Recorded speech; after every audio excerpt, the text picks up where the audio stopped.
So as we move forward, I think this is interesting too, because I would like to introduce Alison now.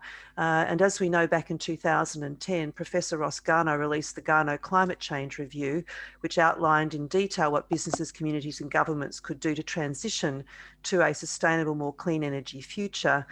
Despite the delays in government legislation here in Australia, at least, Alison, what viable business opportunities do you think we should be focusing on, especially in the areas such as advanced manufacturing, business energy management, government projects, consumer buying decisions, etc., as we inevitably transition to a clean energy future? Thanks, Sue. And just a small question there for me to sort of start with. No pressure.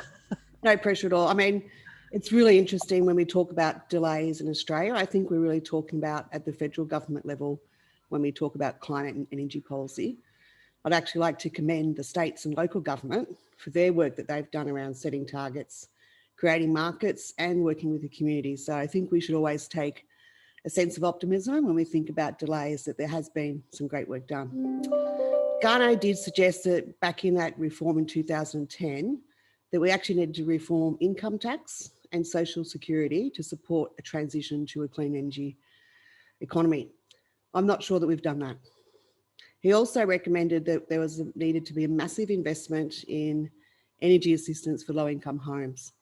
Now, back at 10 years ago, Garnaut estimated that was $400 million on top of the state-based programs that was required. We haven't seen that either. And I guess that is a big gap, and what we've got now is a decade later, even worse performing homes and more people living in energy poverty. So there is a big issue around the housing stock in Australia.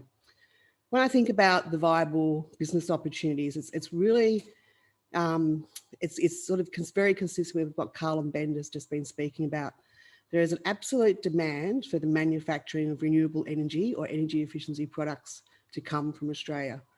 So we've noticed that there is more and more questions about, where is my solar panel made? Is my hot water heat pump made locally? And what happens at the end of life around the circular economy? I know that Toby will probably touch on that a bit more.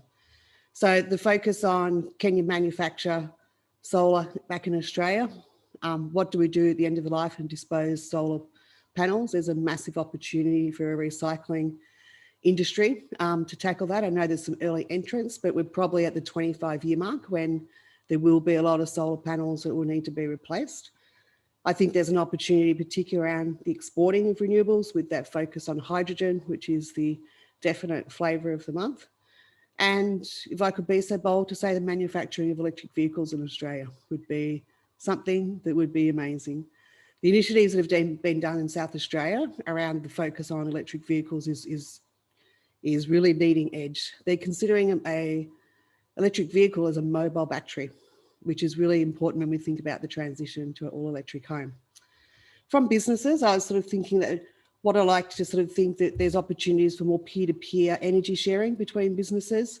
We've had some great investments between businesses, joining up for renewable energy procurement and investment strategies, but perhaps looking at that a bit more deeper behind the meter, and businesses working collaboratively around sharing and trading energy, which we know we can do now. And the opportunities for storage and batteries will come into that. I think there's an opportunity around innovative cooling options. So my previous role before this was in the tech industry for 10 years.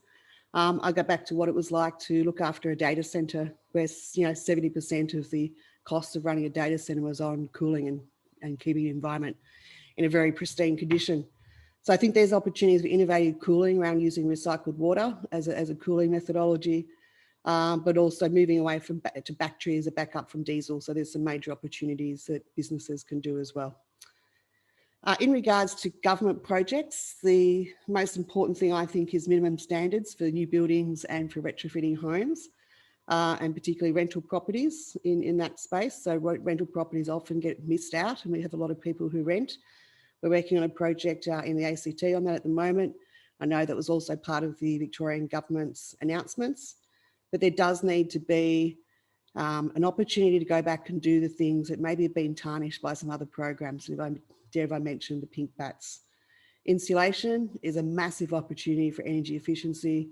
It is an industry that needs to scale up and really could make some significant opportunities for households, along with all of the other energy efficiency components like hot water heat pumps, draft proofing, curtain. Who would have knew that those old pelmets that you have above the curtains make a massive difference to the cost of running your home? Looking at different models when you're looking at your employees, can't you allow your employees to actually salary sacrifice or pay back through their pay the retrofits that they might want to do at their home? Can we think about how businesses integrate that strategy with their staff? And finally, I think it's about no bills social housing. So we have seen a massive investment both in New South Wales and Victoria in social housing and what we're going to do there.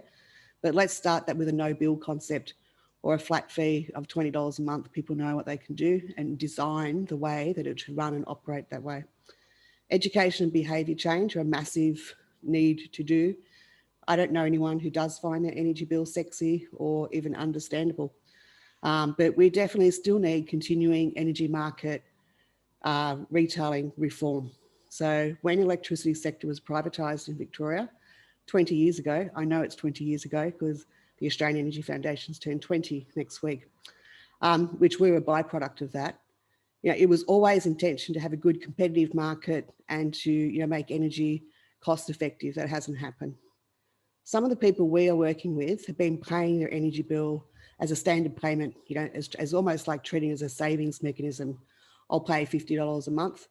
We've come across people who have $5,000 in the bank with the energy retailer above and what they owe for their electricity bill.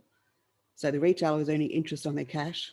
They don't have that money, but no one said, hey, you're $5,000 positive in your retail energy account. Let's give it back to you. We'll refund the interest. So it's those types of reforms that needs to happen to look after the most vulnerable members of our community. So I think that's a little bit of a start, and I'm sure there'll be some questions come through. Thanks, Sue. Thank you, Alison. I think that's very practical because whether you're in the building industry, energy, manufacturing, there are so many opportunities there that people could actually look at. But I think as you said, we need to rethink how we actually work together, which is bringing back to that sort of aspect of collaboration and just looking at traditional business models from different perspectives and then seeing how we can flourish and move forward. So beautiful. Thank you so much.